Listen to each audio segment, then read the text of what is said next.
I've been attached with the feeling of now waking up with you by my side.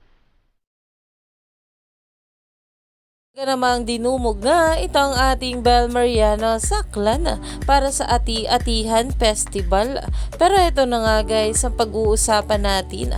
Alam naman natin na ngayong araw ay magkakaroon nga rin ng event itong ating Donnie Pangilinan para sa Sinulog Festival kasama ang Team Roja. At talaga namang itong ating Bel ay pinag-uusapan pa rin nga hanggang ngayon dahil nga sa ganda nito. Narito nga guys ang video.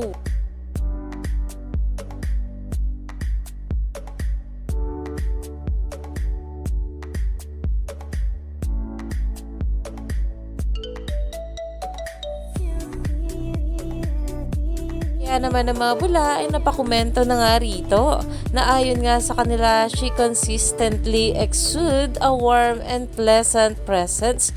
Her demeanor is so genuine. Arvelinda. At talagang itong ating Bel nga raw ay hindi nga talaga nakakasawa, ang ganda.